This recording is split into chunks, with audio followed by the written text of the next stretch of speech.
a KQED television production.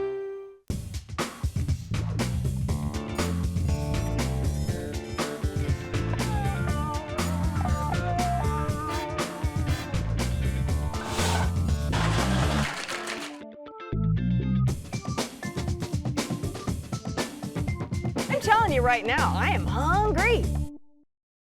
Check Please Bay Area is made possible by the members of KQED and by Redwood Credit Union, community banking for the North Bay and San Francisco. Business and personal, online and mobile, plus nationwide ATMs. Banking for people who call this place home.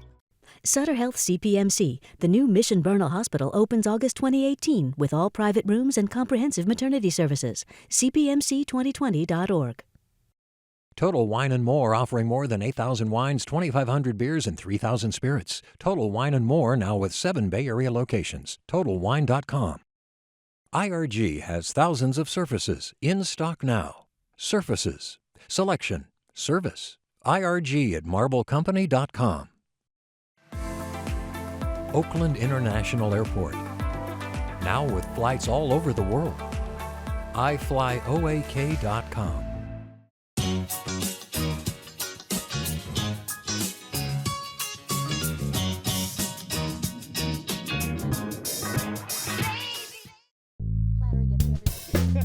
Hi, I'm Leslie Sabraco. Welcome to Check Please Bay Area, the show where regular Bay Area residents review and talk about their favorite restaurants.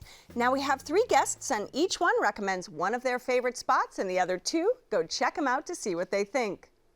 Food writer Alex Wall is the founder of the Illuminashi, a not-so-secret society of Bay Area Jewish food professionals who love to meet, mingle, and, of course, nosh.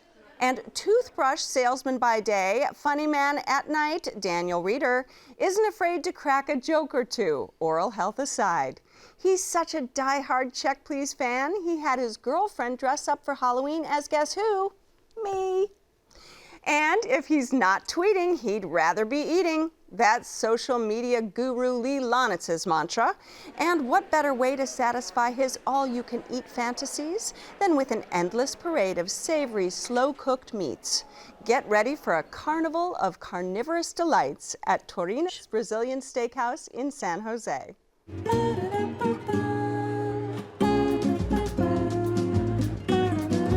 So my advice for first-time guests are to always pace themselves. You know, there's many options for you to try, and we definitely want to make sure that we enjoy all of them. Olá, bem-vindo ao Taurinus Brazilian Steakhouse. My name is Matt Moreira, and I'd like you to welcome to Torinis Brazilian Steakhouse in a Brazilian way. Thank you very much. So here at Torinis, we try to make everything as traditional as you can get in our homeland in Brazil, starting with the open fire mesquite charcoal grill. It's the Brazilian churrasco, or barbecue in English. It's a very high temperature, so the fire will start bursting into the meat as well as release the fat juices right inside the meat, which will give you a very, very nice and unique flavor. Yes, I'll take one. So our dinner service here at Torinis, we try to serve 14 different cuts of meat, beef, pork, poultry, as well as a complimentary grilled pineapple, as well as a leg of lamb. We offer about 20 options of cold dishes on a cold bar, also 5 hot dishes, including the Brazilian feijoada, which is one of the staples of the house. So the caipirinha, it's most likely the most traditional Brazilian drink. It's something that you have to have it once you're in a Brazilian restaurant, or if you're in Brazil, if you are lucky enough, you're kind of gonna feel like you're basically in a beach somewhere. So also we serve a lot of the Brazilian community here in the Bay Area. They come here and then they enjoy all the flavors that they're missing from their homeland, and we're very proud of being able to bring the level of traditionality back to their table. All right, Lee, I have to say, I am a huge fan of Brazilian steakhouses because I go to Brazil quite a bit.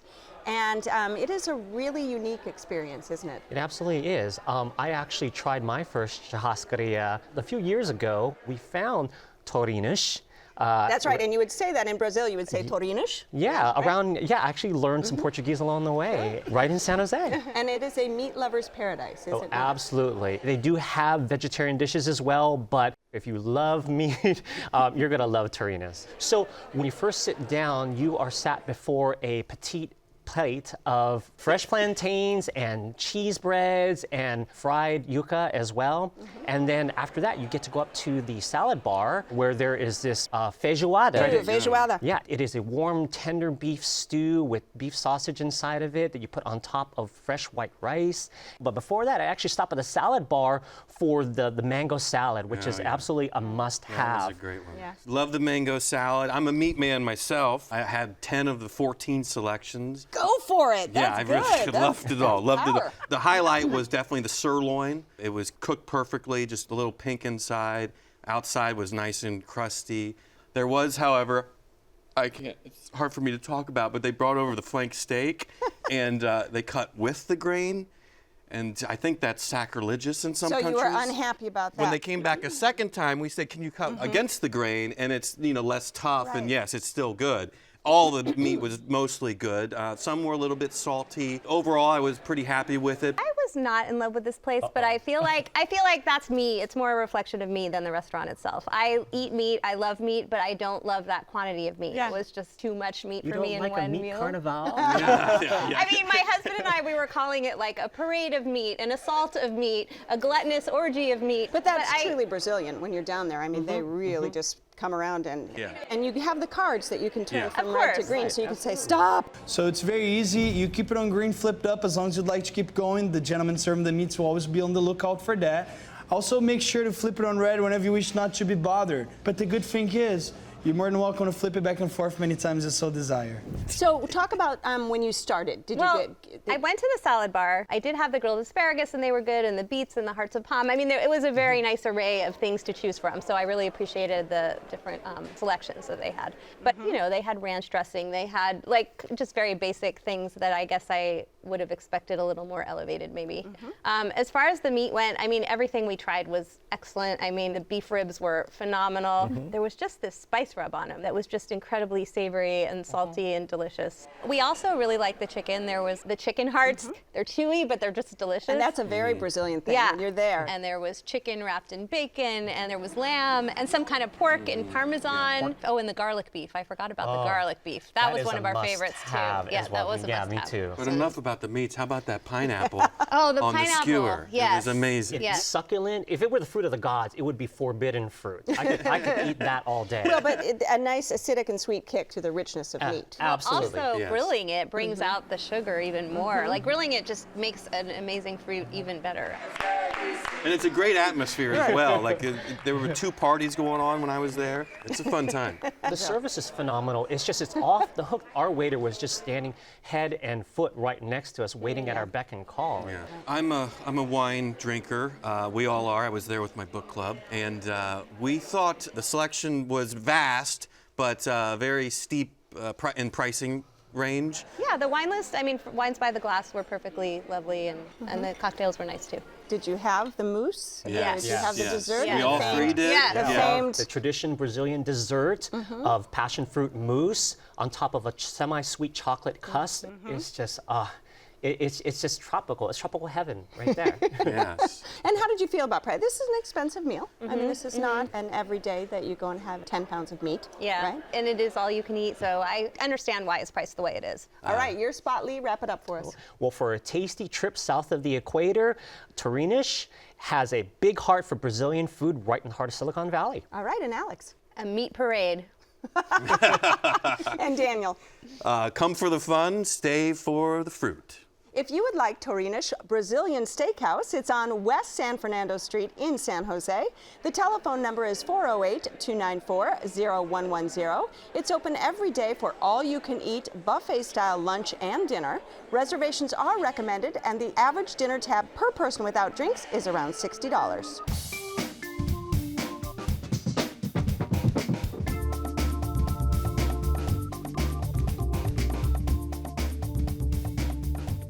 Israeli cuisine is having a moment, thanks in part to chef and author Yotam Ottolenghi. And while there are many versions of Middle Eastern food available around the Bay, Alex thinks she's found the quintessential Israeli spot to get her falafel fix. Right here in Oakland at Babait. I was born and raised in Oregon. Mika was born and raised in Israel, and we met in culinary school in San Francisco. And we both had a goal.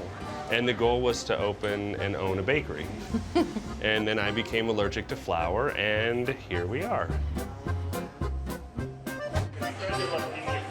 I'm Robert Gott, owner of Babite Restaurant in Oakland. I'm Mika. I'm the chef owner of Babite Restaurant in Oakland. The name of the restaurant is Babite, which means at home in Hebrew. All right, let's go to work. We just wanted something warm and welcoming and happy. This is a happy place. I grew up in Israel, and this is not the food that we ate at home. This is more the food that we ate outside of the home, which makes it even more special. The food here is a combination of Middle Eastern, Mediterranean, and North African. I call that combination Israeli because that's the only place in which those coexist. If you had to make these dishes at home, it would be so much work. There's so much layering that goes into the flavor. And so many ingredients and so much knife work and roasting, and just to make one salad, there's a lot of work. It's like home, but better. Yeah, because it's very homey food, but you don't even have to do the dishes. It's perfect.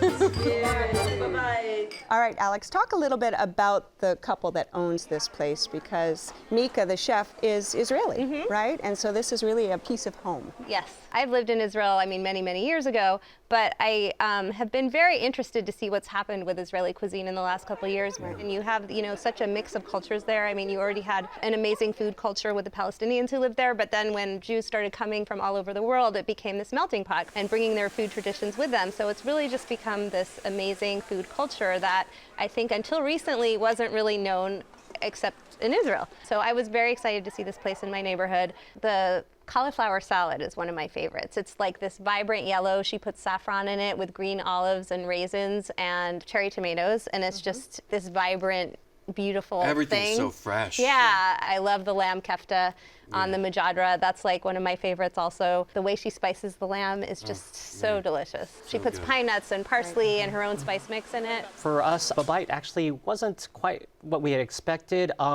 The food was great.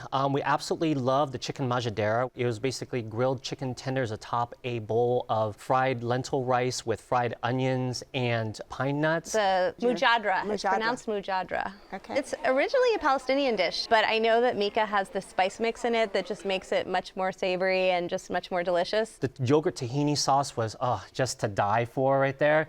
Unfortunately, the chicken tenders were a little bit on the dry side, and the rice was a little bit dry as well, but we actually had a nice bowl of hummus to go with it as well. That hummus. Yeah. Just fluffy and so creamy, and just in a large portion served with the pita bread and the pickled vegetables. I actually got some to go to take home. I thought all hummus was the same. Not until that day I went to Babite. It was amazing. I just wanted to say, I feel like so many Americans buy hummus in the grocery store, and that's hummus to them, and they don't really know what good hummus is. And so I recommend anybody who thinks they like hummus to go to Babite and try theirs. Especially a guy from Ohio. Because it's like another level, and it's like you're not eating the same thing. I had the chicken tagine, which was on a bed of couscous. It was very tender, beautiful. I loved this place. Let me just get that out there right now. I went in, I like to be served kind of person, so when Because you're not at this place. You have to go up. You have to go up at the counter. Or at the counter. Guy at the counter was super friendly, and my girlfriend was dressed as you at the time. Well, so. see, there you go. So do you know who this is? I need to meet her. I'm telling you right now, I love her already. So there's only two of us, but we ordered for 4, so we wanted everything. The chicken tagine was wonderful, lamb kefta, but just with the sauce on top. The sauce was so good. I got a little bit on my pinky. I nearly ate my pinky your finger off. It was so good. For me, I love a good falafel, but she puts sheep's milk cheese inside a falafel. Well, the cheese gets all melty inside, and Mika, I believe, is the first person to ever do this. I've never seen it anywhere else. The saltiness and the texture. I think the texture too just work together so beautifully.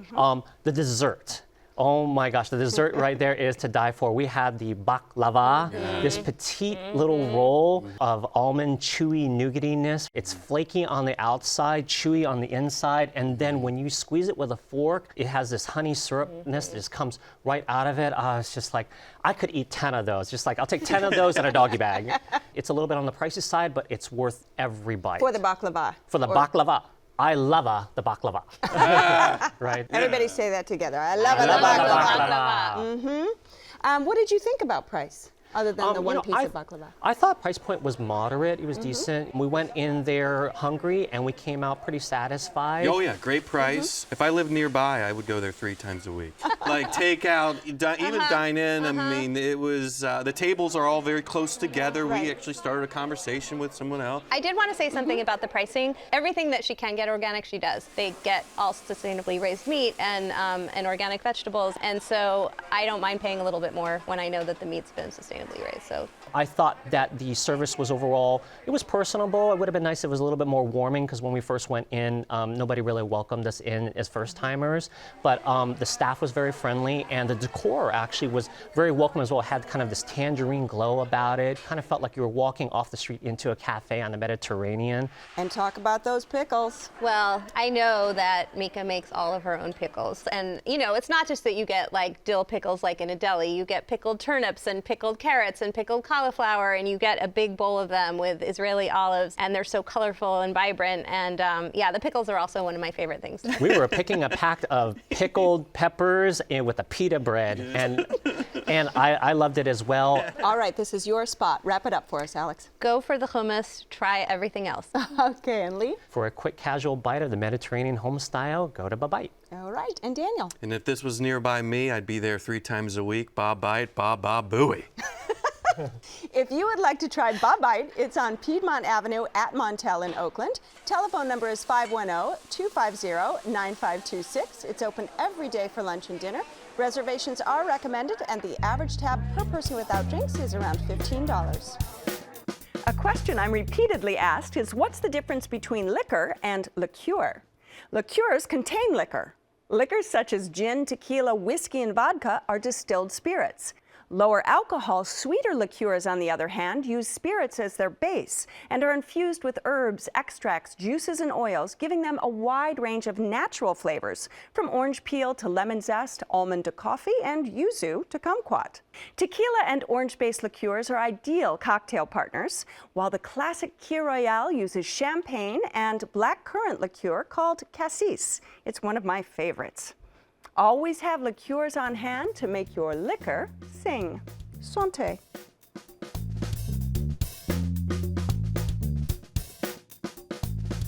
With cocktails like the Milkman, named for Harvey Milk, and Don't Call It Frisco for Herb Caen, Daniel's restaurant serves up a dash of whimsy shaken with a little local lore. Located in the heart of the Castro in San Francisco, it's called Town Tavern. I am born and raised in San Francisco. My parents emigrated from Europe, and my late father always wanted a bar. Lord knows he spent a lot of time in them. So it's kind of to almost fulfill my dad's dream, but also paying homage to San Francisco, which has been so good to my parents and to myself as well. My name is Rick Hamer, and I'm the owner of Town Tavern in San Francisco. I love the Castro in the Upper Market District, the vibrancy of this neighborhood, the people, what they stand for and care about. So Town, the vibe is a little classy, a little upscale, a little surprising. It's a combination of Barbary Coast meets Mad Men. So our drinks are named after people who are born and raised or did something special here. There's a whole wall of authors that are special in San Francisco. We actually have pages from the book that we decoupaged. It sparks conversation, it's got people excited. You know, I really enjoy taverns. I really enjoy the fact that you're happy and it's very comfortable, but we are executing everything on a really high-end level, fine dining level. It's a comfort food with a twist. We're taking fun things that people have had before, and we're showing them a different way to have them.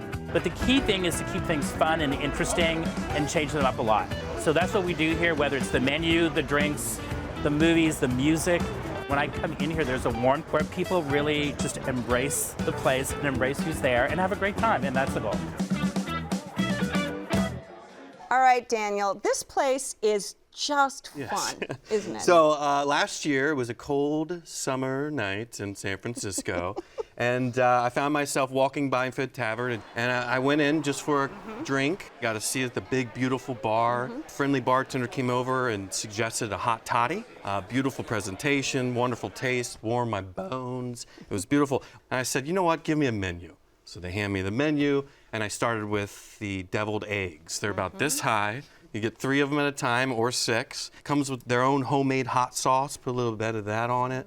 I was sold. I've been going back Your ever boosh since. was amused, wasn't it? Yes, it Boosh was. amused. I will say those deviled eggs are some of the best deviled eggs I've ever had. And Aren't I'm they? not a huge deviled eggs person, but like the hot sauce, all of it, the right amount of vinegar, they were so creamy, they were so fluffy, the yolks, it was perfect deviled eggs. Yes. I also really loved the way the cocktails were named after prominent San Franciscans. Call of the Wild, Jack London. I'm a deadhead, so I had to have the Captain Trips named after Jerry Garcia. I don't even remember what was in it, but it was delicious. And there were 3 of us, and we all loved our cocktails. This is not like your grandfather's tavern. You walk right in and you're taken back to a 1930s era, but it's still upbeat and vibrant at the same time, you know, from the iconic pictures to the historic paintings, and even the TVs are surrounded with these Art Deco type frames. They did a really good job. And it really is comfort food, but, you know, with that little twist, isn't it? Yeah, I call it upscale comfort food right there. So we definitely didn't leave hungry at all. What did you have? I had a roast chicken on top of mashed potatoes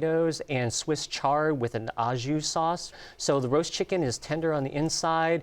It was a little bit dry for my taste, but my husband actually had the pork chop as well. So they give you this generous shank of pork chop on top of the mashed potato, as well as the vegetables. The pork chop was generous in portion. It was a little bit salty on the inside, and there's also pancetta on the outside, which of course Well, that is adds salty. a little bit of salt. Yeah, adds a little right salt. So there. now you've got kind of salt on top of salt. So we had a very uneven experience here, unfortunately. I mean, we loved it from the cocktails and the deviled eggs and the appetizers. My husband, my husband and friend shared the mussels. He's sweating over here now. I just want you to know he's sweating. I saw a couple I'm never beads. going to be allowed to go I back. saw a couple beads dripping down When it's his in the face. Castro, it's all about mussels. Yeah, that's my heavens. But the appetizers, my husband and friend shared the mussels. They're done in a coconut broth that's very rich and kind of Thai style with like lemongrass and chili peppers, and they love the mussels. I'm not a mussels person, but I tried the broth, and they give it to you with this crusty grilled bread, and I mean, I tried the sauce with the bread, and it was delicious. I mean, and they just loved it. After that, they got the oxtail soup, like a French onion soup, and my friend was really disappointed in how thin it was, and there were no onions, and French onion soup is all about those caramelized onions inside, and it was like they had strained the broth of the onions, so that was disappointing.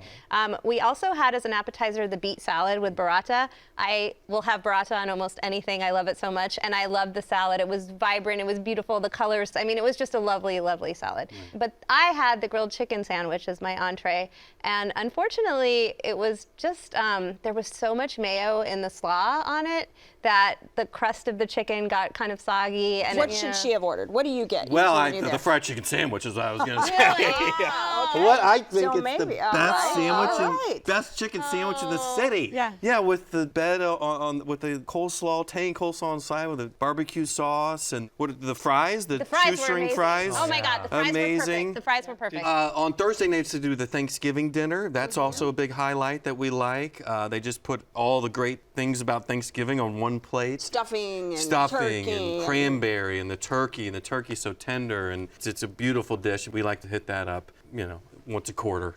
You can't have Thanksgiving every Thursday. Come on. I actually love how they pay homage to a lot of San Francisco role models and icons. So I actually had the Milkman. So the Milkman actually was this quaint frosty glass of vodka with lychee milk and lime juice with some candied ginger on top. The vodka, unfortunately, was a little bit on the weak side, and it turns out... Excuse me? We're talking about the Castro here. Yeah, what? Well, no, seriously. I mean, actually, unfortunately, it tasted a little bit more like a melted pina colada. We had the bread pudding. They did a lovely caramelized banana. It was fine. It just was, I've had better. Yeah. What? I had the banana white bread pudding, and oh my gosh, it was love at first bite. I was thinking to myself, where have you been all my life? You know, and with my husband across the table, of course, I had to keep this to myself. Yeah. Right? I think there was a little more vodka in that drink than you thought. The bread pudding filling is warm and moist, and it just dissolves in your mouth. And then it's surrounded in this caramel sauce that tasted of some sort of whiskey or brandy reduction. And then, of course, it was paired with a caramelized half banana. I thought the decor was just beautiful. Like, I love the velvet flocked wallpaper and the leather seats at the bar. It just had this very opulent feeling. Me too, as well. I like how classy it was, because at first you're thinking tavern, you know, but then you walk right in and it's vibrant and upbeat. If somebody left their heart in San Francisco, you'd want to look right here first. All right, this is your spot. Wrap it up for us. It's a lively spot with a great American comfort food, signature cocktails, and affordable, approachable wine list. All right, and Alex? I would go back for the atmosphere, the cocktails, the deviled eggs. Not sure about the rest, but I would go back. And Lee? Upscale comfort food and a posh atmosphere that screams City by the Bay. All right. If you would like to try Town Tavern, it's on Market Street at Sanchez in San Francisco. The telephone number is 415-626-3466. It's open every night for dinner with brunch on the weekends. Reservations are recommended, and the average dinner tab per person without drinks is around $45. I want to thank my fabulous guests on this week's show. Lee Lonitz feels like a true gaucho when he settles in for a high-protein feast at Torinis Brazilian Steakhouse in San Jose. And Babite's Alex Wall's home away from home is where she noshes to her heart's delight on the fresh flavors of Israeli cooking in Oakland. Finally, when she's not out dressed as me, Daniel Reeder's girlfriend loves to join him at the bar for cocktails and cozy ambiance at the historically themed Town Tavern in San Francisco. So join us next time when 3 new guests will recommend their favorite spots right here on Check Please Bay Area. I'm Leslie Sbrocco, and I'll see you then. Cheers, you guys.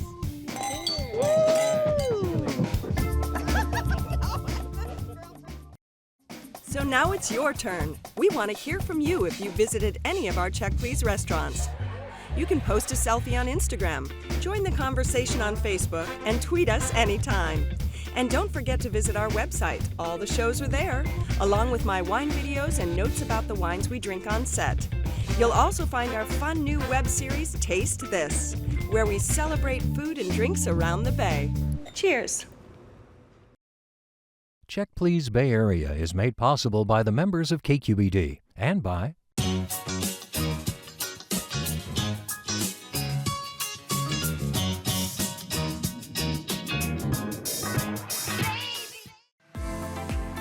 Oakland International Airport, now with flights all over the world. iFlyOAK.com. IRG has thousands of surfaces in stock now. Surfaces, selection, service. IRG at MarbleCompany.com. Total Wine & More, offering more than 8,000 wines, 2,500 beers, and 3,000 spirits. Total Wine & More, now with 7 Bay Area locations. TotalWine.com. Sutter Health CPMC, the new Mission Bernal Hospital, opens August 2018 with all private rooms and comprehensive maternity services. CPMC2020.org. Redwood Credit Union, community banking for the North Bay and San Francisco. Business and personal, online and mobile, plus nationwide ATMs. Banking for people who call this place home.